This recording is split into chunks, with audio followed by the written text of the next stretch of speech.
I want to go for Senator of Nairobi County and for President in the near future, and I'm not afraid of any election. And here is what I disagree with you. We can agree to solve election matters, but then we will not solve election matters by expanding our executive. We can only solve election matters by dealing with the electoral body. So if we are agreeing to deal with the electoral body, MESHACK, I'm with you on this one. Now, I want to disagree with MESHACK on someone. MESHACK says because we voted, we shouldn't complain now that things are going wrong. We shouldn't talk. So tunafaa tu kujinyamazia kwa sababu things are going wrong and we are the ones who voted. Tujinyamazia tu tujikufie na hizi mashida. No, remember. How will wait. How will we influence the next generation to be vocal if we are not vocal ourselves? Wait, Lucia. Do you go to church? Yes. There is a time when the children of Israel told God, yeah? Yes. They want a king. And yes. They were told, you know, what you want will definitely suppress you, oppress your children and everything. And it came to pass. Yeah. And while they were now in captivity, the Lord told them, do this. We changed university for you. The curriculum is still the same. I had wanted you to learn this thing on the other side, but you chose to come and learn it in Babylon University. So stay there, and the Bible say, build a house, tilt your farms, until 70 years. So I am talking from the opposite side, who said this government is not good for you young people in 2017. But you are in it now. Before. You are inside now. Yeah, I am inside. Wait. we were on the other side. And we said, it is not good for you. And they said, we want a king. And now that they are in Babylon, the Lord himself did not say, oh, continue complaining. The Lord said, the easiest way to get out of Babylon, tilt your farms, marry there. I mean, you are going to stay there for a while. It is not something like you will just cry and then I, the Lord, will come and take you out of so it. So now you're happy until you're in Babylon again. Wait, you are going to learn the lessons until you graduate there. Young people must graduate in Uhuru and Ruto's government. But it's no longer. It's no longer. We are not going to remove you out simply because you are crying. You told us in maombi si uchawi. That maombi is being inajibiwa kikamilifu every morning and every evening. Let me tell you, so stop. That one I have no apology. No. That one.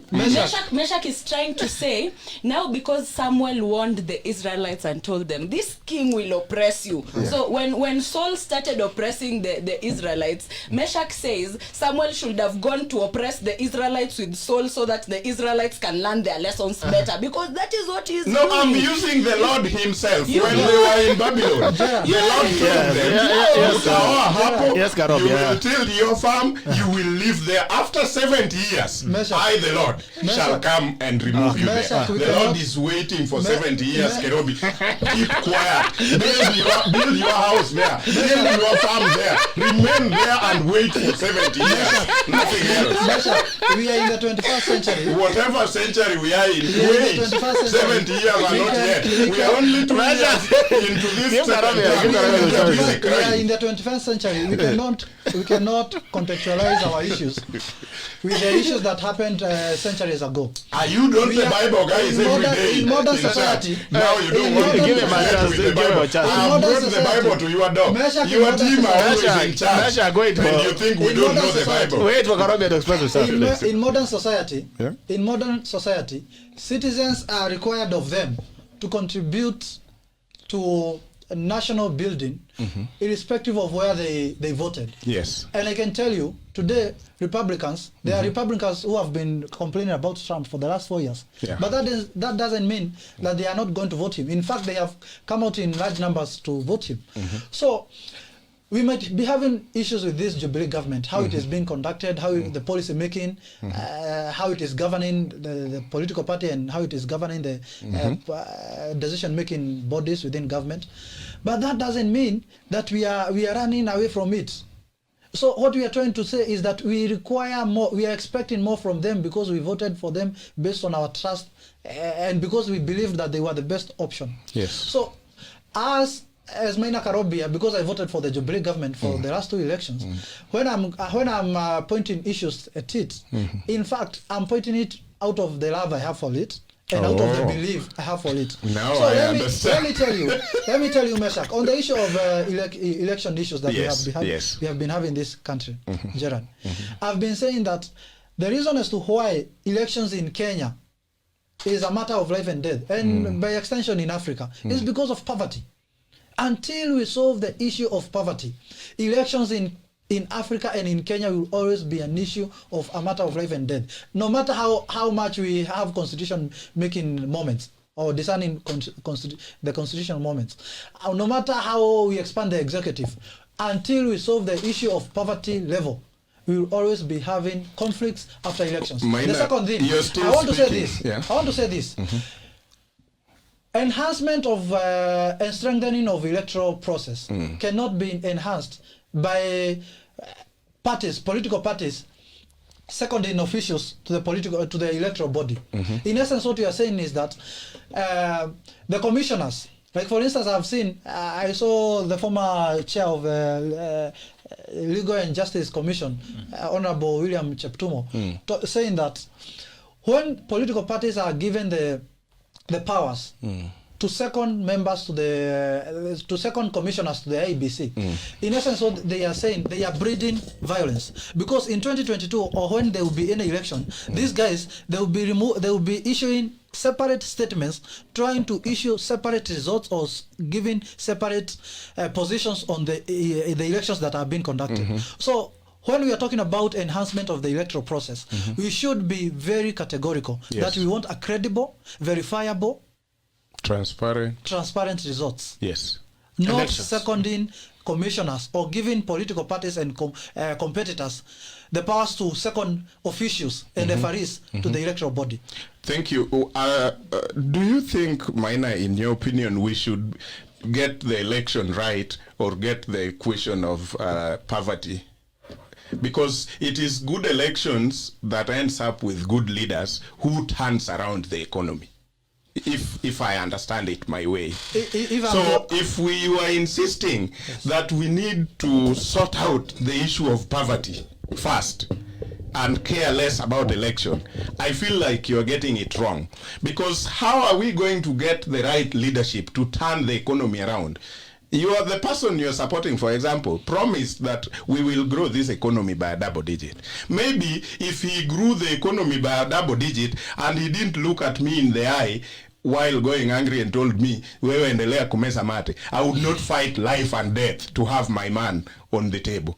Maybe now I would be saying, I don't care, I'm just going to vote, it's okay. So for me, I would rather we sort out the election. Because election, if young people are well educated, they are going to get the right people to power. The right people here does not necessarily have to be Raila Odinga, William Ruto, or Uhuru Kenyatta. It could be Lucia here, who is going to turn around the economy. I have a question, MESHACK. So solving the issues of elections means expanding the executive. No, I haven't said that.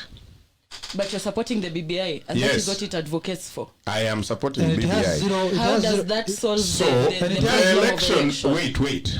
He touched on solving the elections. Yeah? So how are we solving the elections? We have had an independent electoral commission, aren't we? Which hasn't been independent at all. What do you think happened? Because we had an election which was nullified, and the servers are not yet open until today. And Akombe is somewhere in America saying this. 3 commissioners rejected the commission and resigned, saying that Chebukati is here battling, fighting Raila Odinga now. Is that what you want as young people? I think not. So what did you propose that we do with the electoral body so that we get the elections right? Some other Kenyans came and said, maybe it is time each and every party gives a commissioner to the commission. Maybe that will help watch each other with this mess of election. Other people think it is not right. But is it worse than what we have? Because, like, for example, the deputy president was saying, is it really fair that some teams will appoint the referee and others not? But is it better what we have today when one team appoints the referee and the entire match officials? Because what we have right now is one team appointing everyone. Uhuru was appointing Chebukati, and do you know, after the Public Service Commission had conducted interview from Kenyans, do you know the Kenyan who was number 1 with that in that interview, number 2, number 3, number 4, did not make it to the commission, and Uhuru was going to compete in that election. But Chebukati was taken from number 10. All these commissioners who are in the commission, none of them from the Public Service Commission interview came number 1, 2, or 3, or 4. But the process this is one man, one team appointing the match officials and the referee, and you're telling me it is better that way. I would rather we go with all of us having a commission in the commission. Let me ask you something. Anything better right now? Let me correct you. Correct me. The appointment of commissioners to any commissions, any commission in any constitutional commission, is not an unilateral decision. It's not left to the president only. It is. It is something that is also the candidate must also go to the parliament in terms of interview. For instance, the way we have been Parliament which brought Achesa to Ministry of Sports with class 6. You are telling me that Parliament is effective. But we had, come on, guys, where do you live? We had parliamentarians from the opposition side. They should have. Who refused to accept Achesa, and yours accepted him with class 6, and you're looking at me in the eye trying to tell me MESHACK, let me come on, guys. MESHACK is contradicting himself. MESHACK hates centralization of power, because right now it is only centralized within one person. But he's advocating for the BBI, which centralizes power to one person. MESHACK hates the parliament. He thinks the parliament cannot be able to do things. Those are your words. Those are your words. Not my words. But he's supporting the BBI, which is supposed to be enacted by parliament. MESHACK, no, those are your words. Those are not my words. In fact, he wants a president who has more power. I am saying what I am saying, Lucia, and I will repeat, what we have now is not fair for anyone. One particular team appointing the entire match officials and the referee, and you're telling me that is better. No.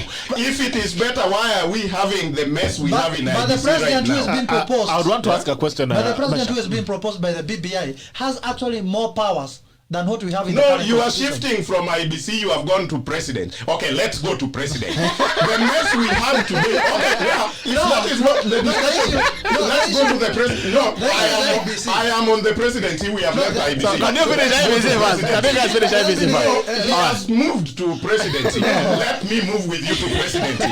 What we are sorting out with the BBI is the mess we have in this country, because in 2010 constitution we created 2 centers of power without knowing, in the office of the deputy president. Today or the other day, the deputy president is in the backyard of the president trying to radicalize young people with wheelbarrow. At the same time, president is unveiling the affordable health care in Mombasa to the same youth who cannot afford that health care. Because the president cannot tame his deputy, the constitution has it like that. He cannot fire him, he cannot do anything. So we cannot go ahead and create another 3rd center of power in the name of prime minister. It has to be a prime minister who can be fired or hired by the president. For your information, MESHACK, it is a mess we have today, and you know it. For your information, the deputy president is going left, the other one is going right, and the president cannot do anything. It has to be sorted out. For your information, MESHACK, Mount Kenya is not a backyard of anybody. Anybody is free to come, even yourself. I know you are young, but when you are Thurakukumira, you are still alive. I know you are young. But 2017, you are a man. At least you are a man. Appreciate there was Kumira Thuraku and all the rest. It is a backyard. ODEDE. Who are you lying? ODEDE, you've been speaking. Give him a chance to speak. I'm not a little kid. ODEDE. Even if he is young, 2017 he voted. At least he knows Thuraku what I'm talking about. ODEDE. I'll meet you. ODEDE. So coming to masquerade here, I am not a backyard for anyone. ODEDE, relax, ODEDE. Calm down. No, relax. I'm telling Give you. KAROBIA an ability to express himself. Maybe you just forgot. You've expressed yourself. Give him an ability to express himself. When William Ruto is coming to Mount Kenya, or when he is going to Nyanza region, or when he is going to Coast Province, Coast region, he is going there as the deputy president of the Republic of Kenya. When he is going to any part of the country, he doesn't go as William Samoei Ruto, as a political candidate, as a candidate in 2022. He goes there by virtue of the deputy president of the Republic of Kenya. And that's why you find he the actually wheelbarrow is a wait me a minute. Just You talked. give him a minute. And that's why when he's going to these forums, I'll give you two significant things that I observe, because I do follow him wherever he goes. He has the official chair of the deputy president of the Republic of Kenya. Yes. He has the portrait of the president at the back of the tent. That tells you when he is coming to that area, he is not coming for any political interest that he might be harboring in 2022. He is coming there as the official or as the deputy president of the Republic of Kenya. So we must separate the mandate that he was given by Kenyans, 8 million Kenyans in 2017, and the political ambitions that he harbors in 2022. What was that mandate, by the way? So, as the deputy president, to do what? So listen, just told us. By the way, you are muted, ODEDE. Listen, so just let him express. Listen, ODEDE. We must shun and we must move away from this politics of MAINA KAROBIA cannot go to any other part of the republic because it is viewed that area is owned by another person. We must move away, and this is what I think you BBI guys have been trying to propagate. We must move away from this regionalism, this sectarian politics. And that's what William Ruto has been trying to move away from through his narrative of First Nation. So my brother, I'm calling you to a paradigm shift conversation of moving away from politics of regionalism and sectarian politics. I'll mute you. What is done? What KAROBIA has done? So when you talk about the imperial president or the president who that we are moving away from the president who makes unilateral decisions, my friend, the BBI proposes a president who can sack or hire a prime minister at will, a president who can even also appoint and sack the deputy president at will. That tells you there is centralization of power. That is finished. I'll give you there your have time been to centralization of power, something that the constitution of the 2010 constitution was trying to move Kenya away from.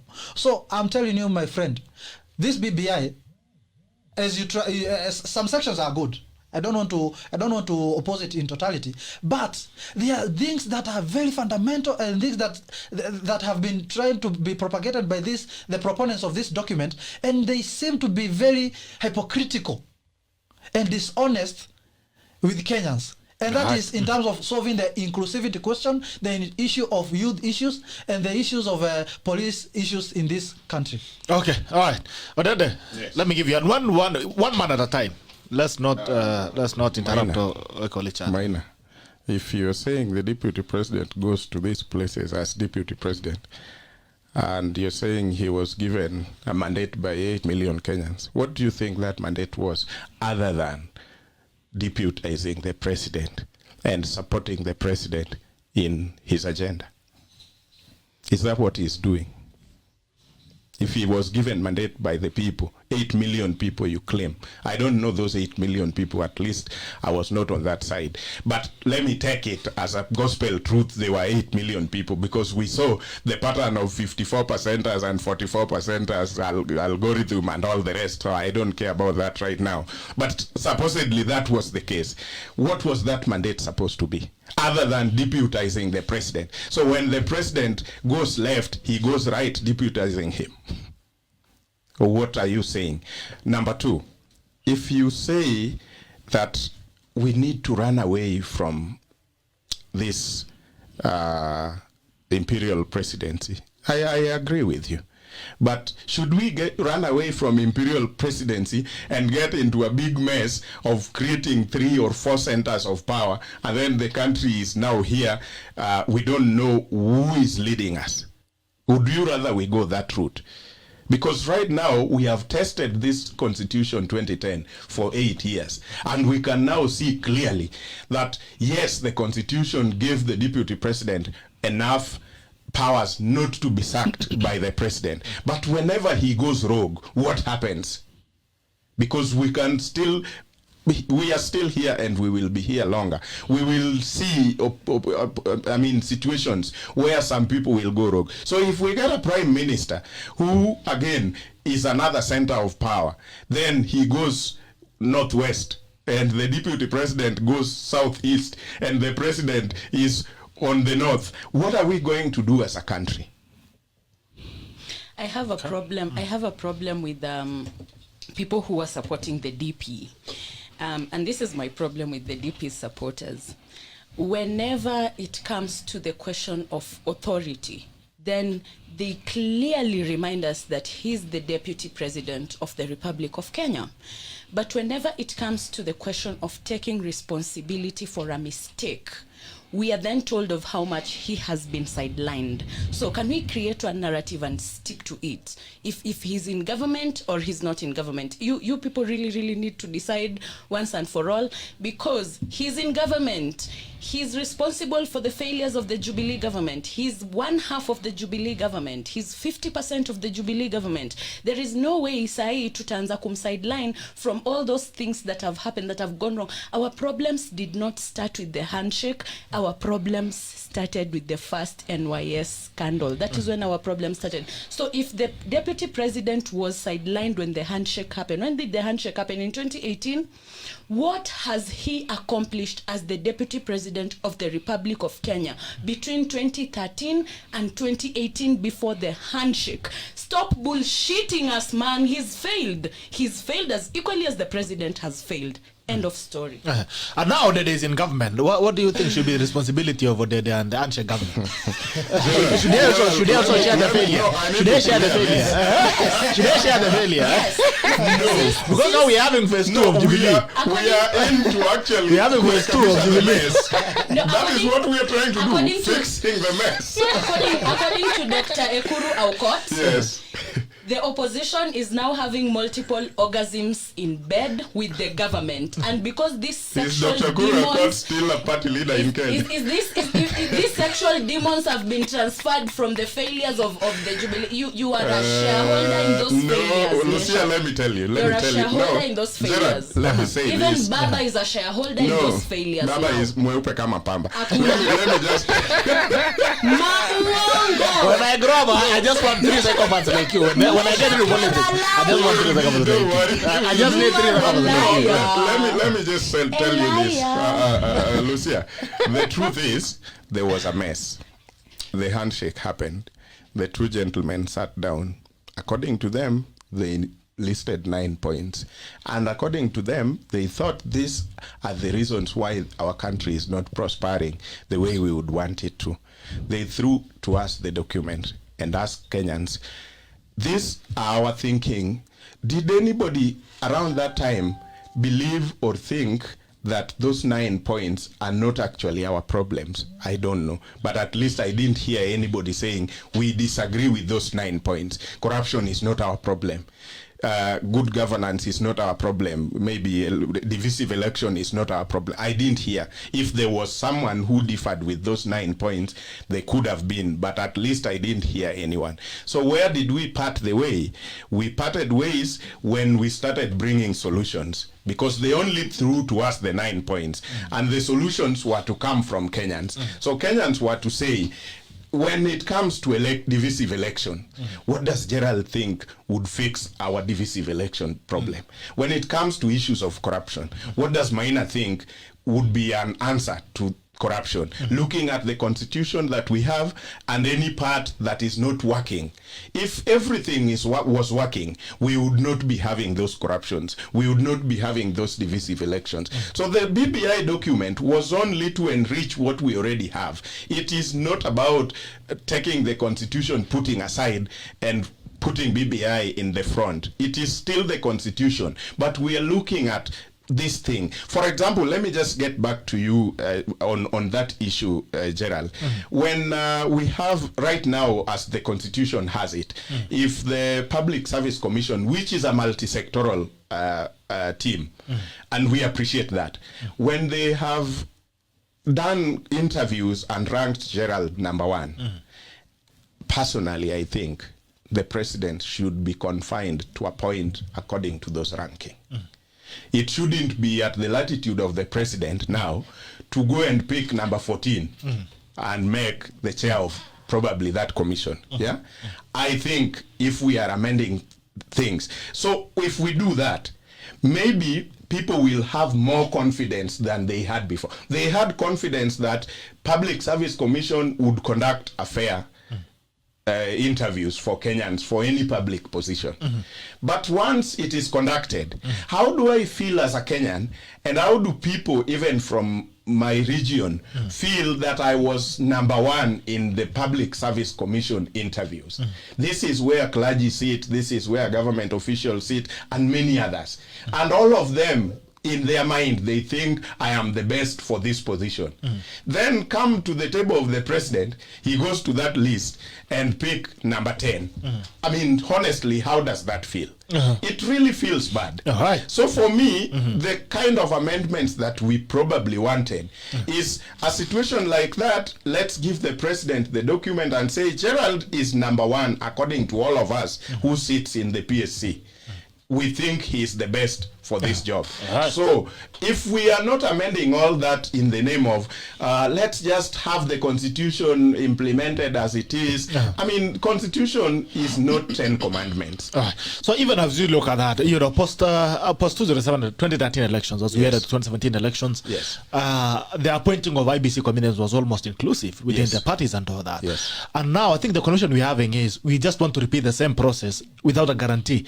I think the only excitement that you have is that now you are in the place where decisions are being made, and that's a consolation. And it could flip anyway. That's what I'm saying. Because look at this, ODEDE.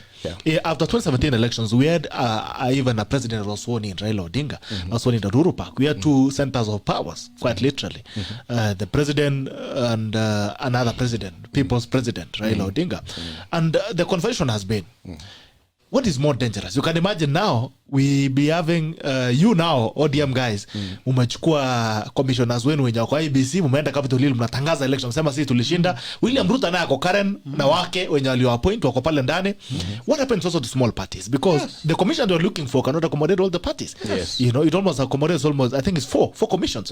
4 commissioners. So when you share the 4 commissioners 2 within Jubilee and ODM, if Jubilee will be in existence at that time, because ODM seems like it is transient, it will live through all the troubles. If Jubilee will be there, it means Jubilee and ODM will appoint. What happens to Wiper? What happens to other parties? And you can imagine now, in a contentious election like what we see in 2017, having commissioners in IBC announcing a different election in another area and doing a swearing in. Meguna will be back swearing in maybe William Ruto because they're friends now. Then we live another more, I feel, as a person, this is a very personal opinion, that if you're talking about a transparent and verified election, then it must be away from the politicians. We must detach it from the politicians, have it operating on the side, so that it's a Tom checker. Like it's a Tom on the side, the big brother saying, okay guys, this is what we're watching you. Gerald, but in Kenya, you see the biggest problem in Kenya as well is, and that's the reason why even you guys cannot agree on this table. The problem with Kenyan politics is it's very divisive in its own way. A document that's supposed to build bridge, we call it build bridges, you're actually fighting over it on this table. Kenyan elections has issues with trust. And even if we brought in Jesus and Gabriel and we made them the chairman of IBC, we still have these problems that we have. Gerald, do you think today we have an IBC which is away from politicians? The one we have today. And this you are making it worse. That's what I believe is you are making it worse. Because the only consolation is a painkiller. So you agree with me that this one needs fixing? What I'm saying is, this is what I'm saying is, for the longest time we've been fixing IBC in this country. For the longest time. Even changed it we changed even from whatever it was to now IBC. And we added an I. Independent Electoral Boundaries Commission. And we sat there and said, wow, wonderful. Now we have a very beautiful commission. Back to 2007, we had a fight and we said, okay, now let's come in and form a commission. Raila Odinga was there, Uhuru Kenyatta was there, William Ruto, everybody was there. And they said, now guys, we're happy about this commission. Now let them go and do the elections. After the elections, we still have a problem with the same commission, an independent commission. Are we having problems? This is what I'm saying. Gerard, this is what I'm saying. I don't know how US does its elections at the political party level, but I believe that if you are defeated in an election, you should go home. That the is reason true. The reason as to why we will continue having problems in our country is because MAINA KAROBIA wins elections against MESHACK. MESHACK believes wacha nimsumbue kwa saa hizi, but I know I have a chance in the next election. If I defeat MESHACK in the next election, he will also start some small skirmishes and now start saying, I have another chance, another election. So we need to have, I don't know whether it is a culture that is in America or it's something that is anchored on law. If you are defeated in elections, go home.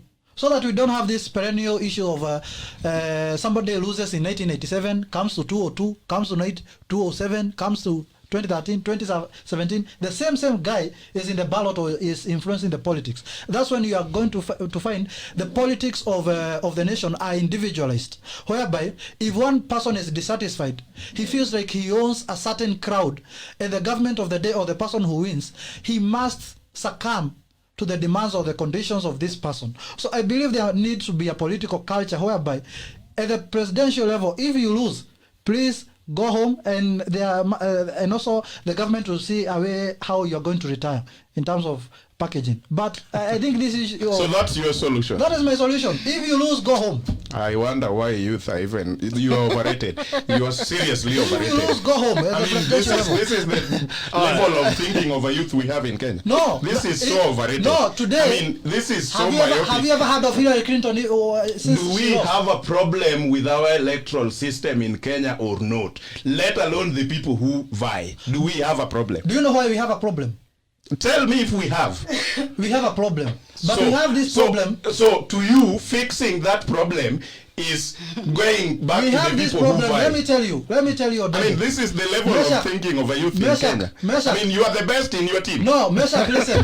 MESHACK, listen, the reason as to why we have a problem, is because these forces that are trying to join politics, or that are having, that are competing, they are trying to make everything possible so that they can defeat this person, because this other person is also trying to make something so that he can influence this politics. Gerald, what I'm saying is, wait. Just a minute. Ask this guy, how old was he in 2007? How old were you? How old were you in 2007? Why do you want to know? And why are you asking? To know my age? Yeah? Why do you want to? Because I may be talking to someone I shouldn't be talking to. I mean, the discussion is way above you. Way above you. The thing is, this is what I'm saying. And you see, get your guest right. This is what I'm saying. I mean, some discussions are not worth discussing. Listen, guys, I'm gonna mute all of you. Alright, I muted all of you. The Electoral Commission, chair of the Electoral Commission, tells the country that he doesn't know who won. ODEDE. I mean, and this is what I'm telling you. Listen, is ODEDE. it even worth discussing with you that when ODEDE. the other person is the problem? Listen, ODEDE. Listen, I cannot come to your show with somebody. Listen, ODEDE. I mean, funga if you want. Listen, ODEDE. Listen, ODEDE. Listen. Really? Listen, ODEDE. First of all, listen, ODEDE. You need. We have a server which has not been opened until now. So have you opened now? Have you opened now? But you're in government.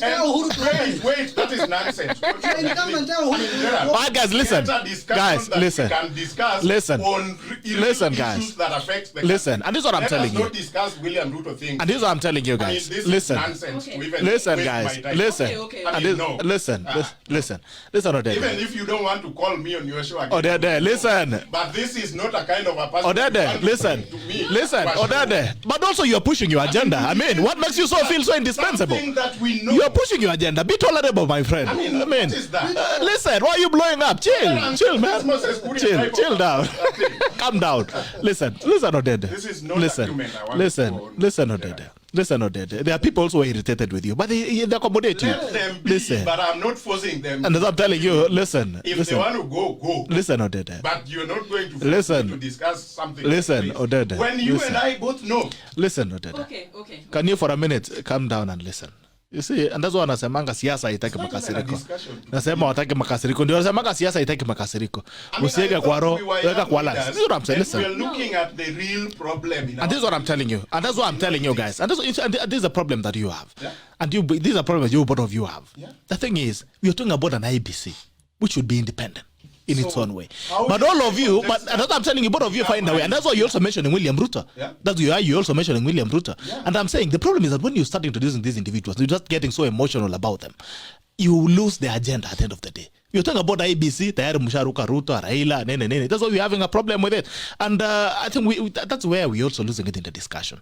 The thing is, we are talking about arms of government that should be independent. Yes. And that's the discussion, because you also brought in William Ruto, and nobody has a monopoly. And these other guy brought it. So, no, I'm not justifying. What I'm saying is, I brought William and that's why, I've reduced. I pulled you guys. That's why I've been pulling you. Unless you want to listen me and let him bring I've muted everybody. other people. I've muted everybody.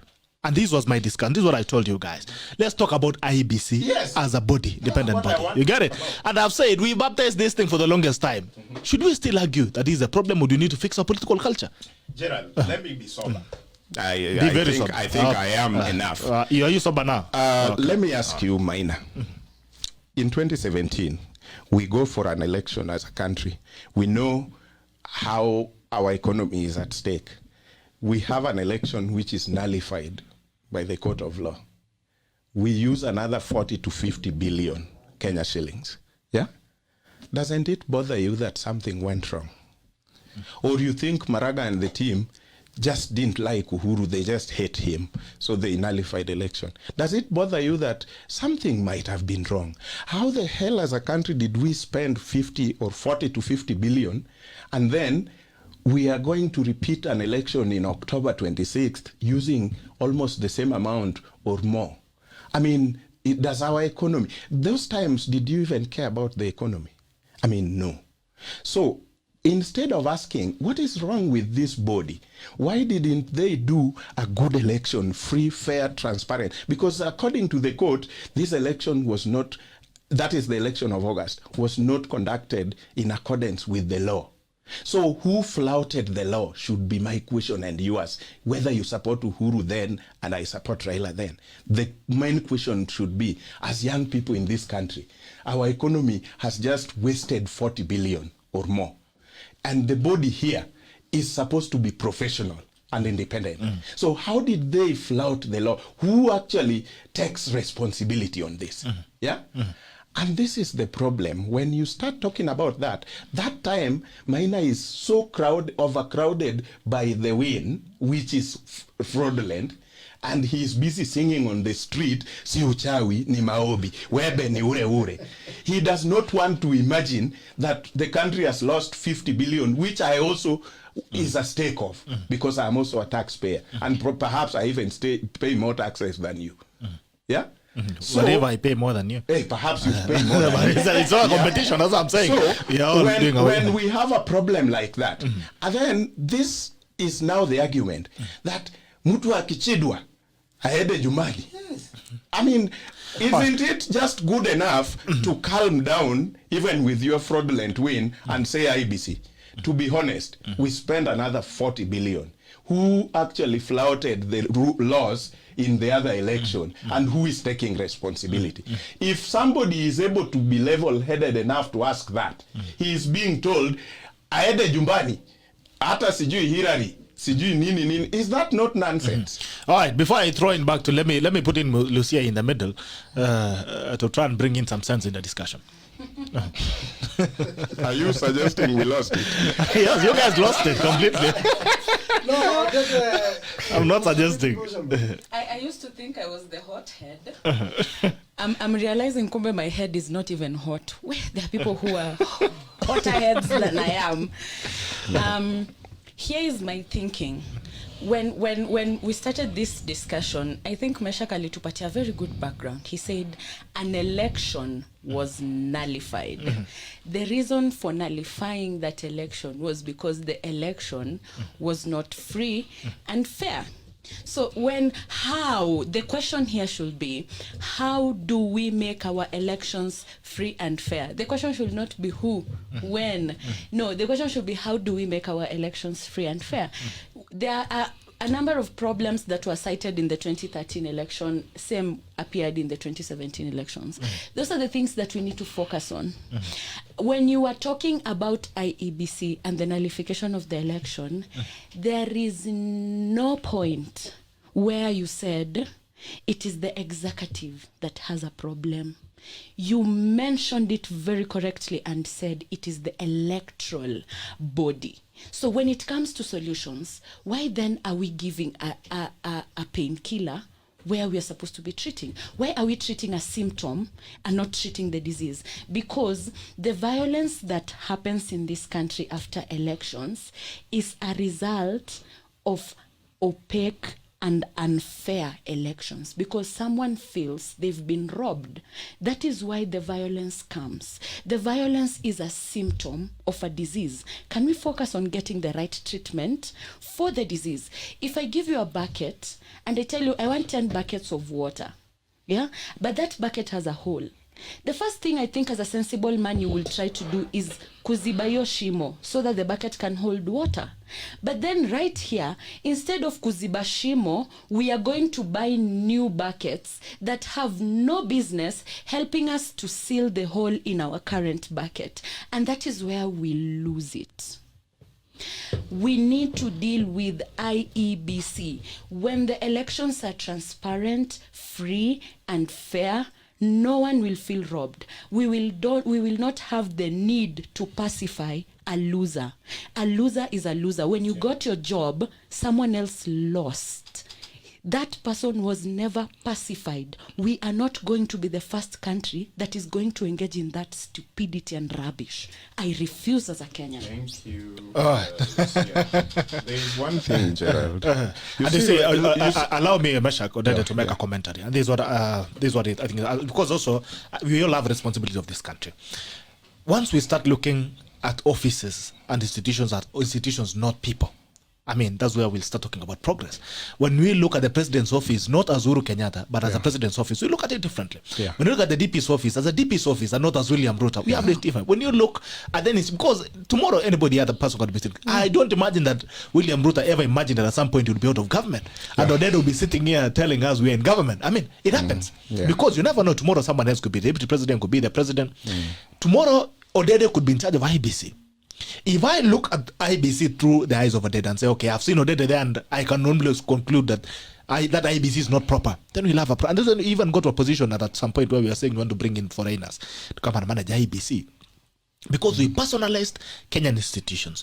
Isn't it time that we separate institutions from people to an extent that you can trust an institution without necessarily looking at who is sitting on that seat? You can know guys are going to be credible. And when elections are announced, I'm seeing Trump already saying Biden is stealing elections. So this shit happens everywhere. But the thing is, we get to a point where we look at it and we can trust the process. Gerald, you're right. You're very right. And even Lucia is right. One thing that messes everything are politicians. For example, just within IBC still, we are now talking about IBC and this referendum. And the discussion has already started about the cost. Somebody like Raila Odinga says, isn't it time we look at the cost of our elections? But the next minute, Deputy President is in Mount Kenya telling the people there that he is fighting IBC. I mean, don't you find this very funny?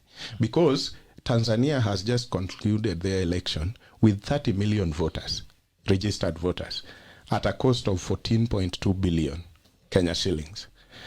We have an election which costs us 40 to 50 billion, with 18 to 20 million registered voters. I mean, even if you don't like me, isn't it something you'd also want to be careful about and say, by the way, you are making sense. Why is our election too costly? Why is it costing our taxpayers, the hustlers, so much to conduct an election? Isn't that something we can just not sit down and discuss as a country? Must I pick it from the question you raised and now I'm on the people? He is fighting IBC. We know him. I mean, how does that now help? And that's what I'm saying. How does that now help to bring down the cost of election? And that's what I was saying. And that is why, if you're here, you need to reduce the connection between ODEDE and the panelists so that you don't end up bringing in someone else. Let's discuss IBC for what it is. No, let's look at the loopholes. But you have a problem with that. When another someone else brings in the police, you have a problem. No, wait. Look at how I'm bringing, for example, Deputy President and Raila in the context. Because what they say makes everybody take a certain opinion going a certain direction. So I'm bringing their names in the discussion in a context, in a very good context that makes sense to going forward. But the way he is bringing the name of a politician in it is not in any context. Because when we agree that we have a problem with our election, Akombe is an independent electoral commissioner, one of the commissioners, then runs away. We are waiting for her here, and then all of a sudden, ametoroka. Few weeks later, Akina Consolata and Katha and the other commissioners resigning, and they are citing serious issues within the commission. This was supposed to be our very own independent commission. So when we say there's something wrong with this commission, should it be pinned on a certain politician that he is fighting IBC? I mean, that is why we a must logical thing. We all need to right. just say, yes, I don't like you, my brother Raila Odinga, but maybe what you're saying is worth looking into. Okay. Yeah, there is a problem with this commission. Why is the other one running away, and why are these other ones citing all this when we all expected them to work together and give us a result? Right. In this situation, somebody is drunk with power. If you say there's a problem with this commission, so one has run away there, oh, we know you, go home, you have lost, nonsense. I mean, that is not a discussion I want to get into. No. KAROBIA. It's unfortunate during our discussion that some of us got emotional. It is normal in any political discussion. You guys need to be leaving emotions at the door. Yeah. I'll get a basket for emotions. Yeah, so it's not good. And you know one thing, politics, you might be triggered, and if you get emotional, that is a shortcoming on your side. But let me say this: our main question should be, how can we make our elections credible, transparent, and verifiable? That should be our main question. What will be the process? Should it be by casting a ballot, or should it be electronically done so that we make them verifiable? Because let me tell you, the reason as to why we will continue having issues also, like I said, is when we continue conducting our elections based on the region where a person comes from. Political parties also, now we have also brought another baggage that the political parties will be second in commissioners. If we will not be trusting the instruments that we have within the electoral process, even if we try to build any other recommendations of how we are going to second commissioners, my friend, we are going to lose it. Right now, we are talking of Huduma number being used as a political narrative that it is going to influence elections in 2022.